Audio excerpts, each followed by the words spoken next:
मार्च से नवंबर तक गुड़हल का फ्लावरिंग टाइम होता है और इसी टाइम इस पर मिलीबग्स भी बहुत आते हैं। नमस्कार दोस्तों, गार्डनिंग प्लेजर्स चैनल पर आप सभी का स्वागत है। आज की वीडियो में मैं कुछ ऐसी चीज़ें बताने वाली हूँ जिससे गुड़हल के प्लांट पर भर भर के फूल भी आएंगे और इस समय जो मिलीबग्स खासकर गुड़हल के प्लांट पर बहुत ज़्यादा आते हैं तो वो भी नहीं आएंगे। फ्रेंड्स, ये दो गुड़हल के प्लांट मैंने 16 इंच के पॉट में लगाए हैं। इसमें एक प्लांट जो डबल पैटर्न का गुच्छे में फूल आते हैं, इसके 7 फुट से भी ज़्यादा हाइट हो गई थी। फरवरी में मैंने इन दोनों प्लांट्स की हार्ड प्रूनिंग कर दी थी। 1.5 फुट के करीब बचा के बाकी सारा काट दिया था। 6-7 साल पुराने मेरे ये प्लांट्स आपने कई वीडियोस में देखे होंगे। कटिंग के बाद आप देख सकते हैं हर एक ब्रांच से कितनी सारी ब्रांचेस निकल के आ रही हैं। हर बार प्रूनिंग के बाद ये और ज़्यादा घने होते जाते हैं। तो चलिए फर्टिलाइज़र देने से पहले इन पर कुछ काम कर लेते हैं। कटिंग के बाद मैं इसमें 2 बार गोबर की खाद और वर्मी कंपोस्ट डाल चुकी हूँ, जिसका रिजल्ट हमें नई पत्तियों और ब्रांचेस के साथ मिला है। अब हम इनकी अच्छे से गुड़ाई कर लेते हैं। कोई भी खाद देने से पहले मिट्टी की अच्छे से गुड़ाई कर लेंगे तो खाद का असर बहुत जल्दी होता है। गुड़हल के प्लांट की रूट्स कम पानी मिलने की वजह से ऊपर की साइड आ जाती हैं। ये देखिए, खाद देने की वजह से मैंने इसमें एक दिन से पानी नहीं दिया था, लेकिन पत्तियां ज़्यादा डल हो रही थी तो आज सुबह थोड़ा सा पानी डाल दिया है। वैसे खाद देते समय मिट्टी ज़्यादा गीली नहीं होनी चाहिए, इस बात का ध्यान रखिएगा। ये छोटा सा प्लांट मैंने 1 साल पहले कटिंग से लगाया था। हर साल कटिंग करने से प्लांट हेल्दी बहुत जल्दी हो जाते हैं। इनकी स्टेम जो होती है वो थिक होने लगती है। अब दूसरा काम हमें क्या करना है, जितनी भी मिट्टी से टच होती हुई इसकी छोटी सी ब्रांचेज हैं, इन सभी को निकाल देना है। ऐसी ब्रांच की पत्तियां पॉट में नीचे की साइड फैल जाती हैं। इसी तरह इस प्लांट में देखिए नीचे की साइड कितनी ज्यादा ब्रांचेस छोटी छोटी सी निकली हुई हैं। ये प्लांट के एयरेशन और धूप को भी रोक लेंगी। नीचे से ज्यादा घना होने पर प्लांट की साफ सफाई करने में भी दिक्कत आएगी और इनमें कीड़े भी आ सकते हैं। कटिंग के बाद जो हमने गोबर की खाद और वर्मी कंपोस्ट दिया था, इसमें नाइट्रोजन भरपूर मात्रा में होता है, जिसकी वजह से देखिए पत्तियां कितनी सारी निकल के आई हैं। चलिए अब देखते हैं इसमें क्या क्या चीज़ें डालनी हैं। ये मैंने 1-2 पत्तियां एलोवेरा की ली हैं और ये लिए हैं केले के छिलके। केले के छिलके पोटेशियम का बहुत अच्छा स्रोत है, लेकिन इसे प्लांट में डालना कैसे है अक्सर मैं आपको बताती हूँ। केले के छिलकों को अच्छे से सुखाने के बाद ही मिट्टी में यूज करें, लेकिन आज मैं फ्रेश छिलकों का प्रयोग कर रही हूँ।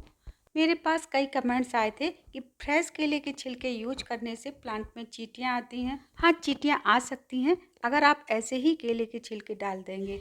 किस तरह से डालना है ये ध्यान से देखिएगा। हालांकि मैंने स्टोर करने के लिए पहले कुछ छिलकों को सुखाया भी है, तो कुछ सूखे हुए छिलके हैं और कुछ फ्रेश छिलके हैं। आप बिल्कुल ताज़ा छिलके ले सकते हैं, लेकिन इसके साथ में हमें क्या मिलाना है, कुछ एलोवेरा की पत्तियाँ, इनके भी छोटे छोटे टुकड़े करके इसी में मिक्स कर लेंगे। चींटियाँ भी नहीं आएंगी, मिलीबग्स भी नहीं आएंगे और फूल बहुत ज़्यादा आएंगे। इसके लिए आप पूरे प्रोसेस को ध्यान से देखिएगा। 2 चम्मच इसमें मिक्स किया है हल्दी पाउडर। 10 इंच के गमले में 3 से 4 केले के छिलके एक बार में आप यूज कर सकते हैं। ये देखिए, मैंने ये केले के छिलकों को सुखाने के बाद इसका पाउडर बना के रख लिया है। तो ये पाउडर तो आप पोटेशियम के लिए कभी भी यूज कर सकते हैं। फ्रेश छिलके यूज करने से रिजल्ट बहुत जल्दी मिलता है। फास्फोरस के लिए हम यहाँ पे ले रहे हैं 2 चम्मच चाय की पत्ती।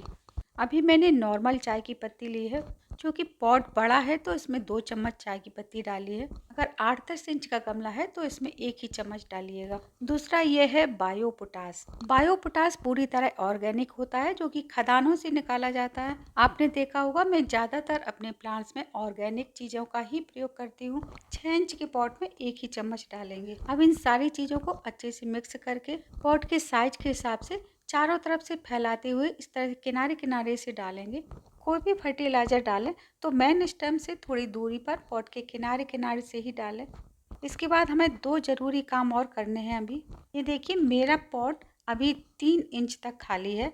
अगर आपका पॉट ऊपर तक भरा हुआ है तो पहले थोड़ी सी मिट्टी बाहर निकाल लें, उसके बाद ही डालें। अब चलते हैं अगले प्रोसेस की तरफ। अब हमें क्या करना है, ये लिक्विड तैयार किया है हमने दालचीनी से। दालचीनी जो हम मसालों में यूज करते हैं, छोटा सा 2 इंच का टुकड़ा लेना है, बारीक कूट कर उसे 2 दिन पहले पानी में भिगो कर छोड़ देंगे। 2 दिन बाद ये देखिए इसका कलर कितना डार्क हो गया। अब इसे छान लेंगे। दूसरी चीज है ये संतरे के छिलके।